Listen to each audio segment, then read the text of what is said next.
How did the idea of Laughter Club originate? I have been practicing general medicine in Mumbai for the last 25 years. Also, I was editing a health magazine called My Doctor.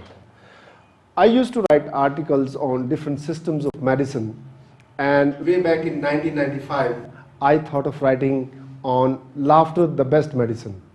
While I was doing research on my article, I found large amount of scientific data on the beneficial effects of laughter. I was amazed that what a wonderful medicine laughter is. On 13th of March 1995, I got up at 4 in the morning. I was walking up and down in my living room, and suddenly idea flashed through my mind. If laughter is so good, why not start a laughter club? Wow, I was so excited.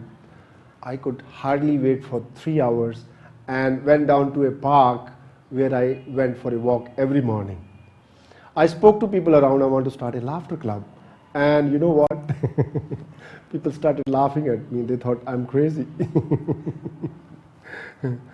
I explained them the benefits of laughter.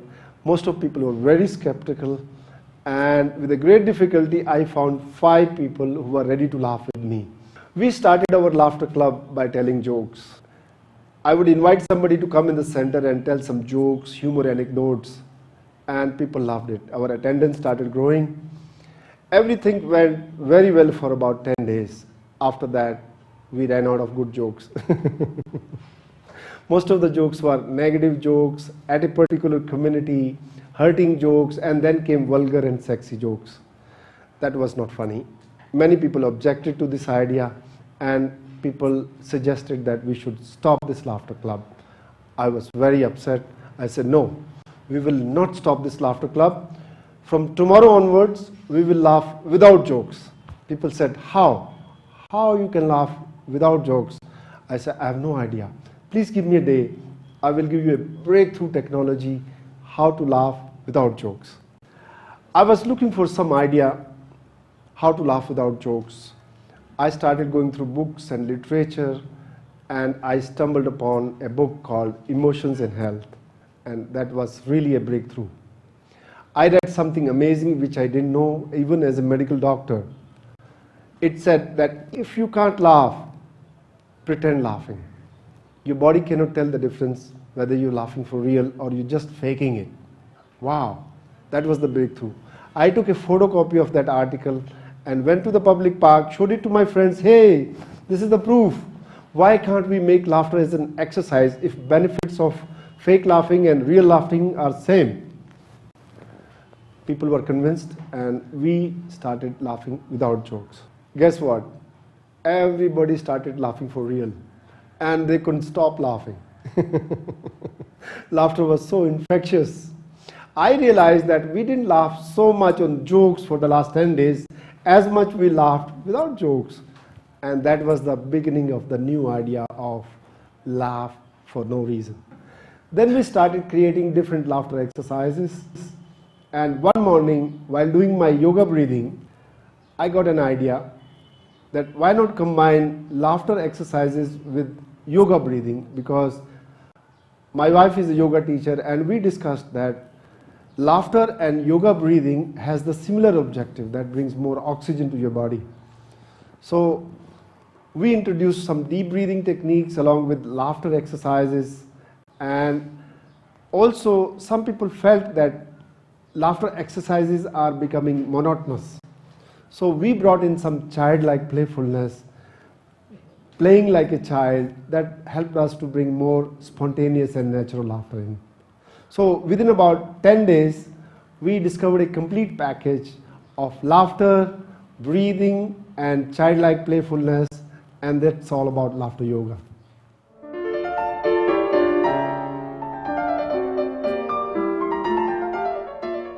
People often ask me, what is the connection between yoga and laughter? I have been practicing yoga for the last 15 to 20 years. And I found a lot of similarities between yoga breathing and laughter. Breathing is very fundamental to our life. You can live without food for several days, but you will die within minutes if you don't breathe. something in the breath which makes us live, and medically we call it oxygen, or in yogic principles we call life energy force.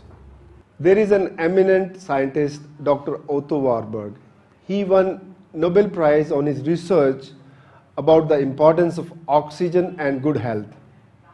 He said that the reason we fall sick, the reason we feel tired and fatigued is because there is a lack of oxygen in the body cells. And why do we get lack of oxygen? Because we don't breathe correctly. With this stress and tension of modern life, our breathing becomes fast, shallow, and at times we hold our breath.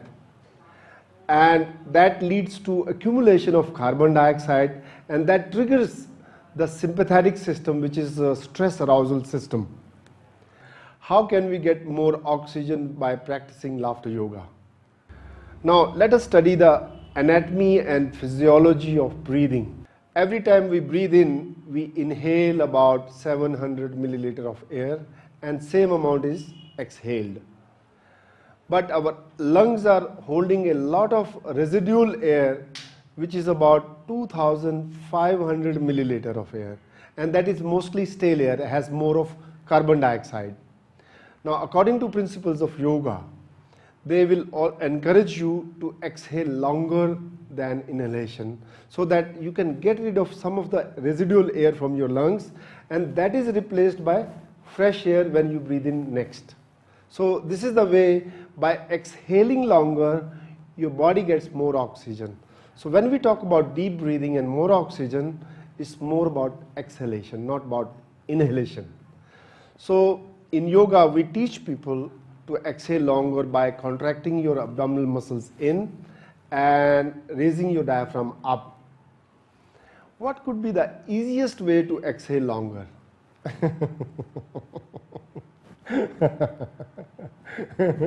Just imagine, what do we do when we laugh? We are exhaling. So laughter yoga is a fun way of exhaling longer and getting rid of your carbon dioxide, and your body get fantastic amount of oxygen. And this is the secret of good health.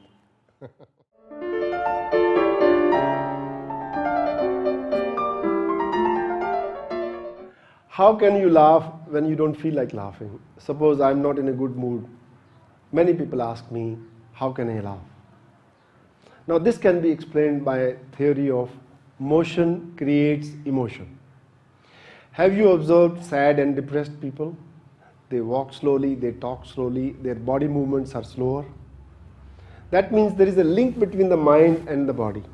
Whatever happens to your mind happens to your body. But there is no one-way link. Opposite is also true.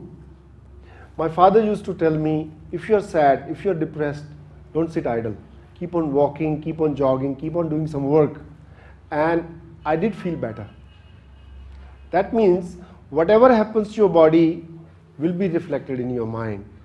Now this is the concept we use in laughter yoga clubs.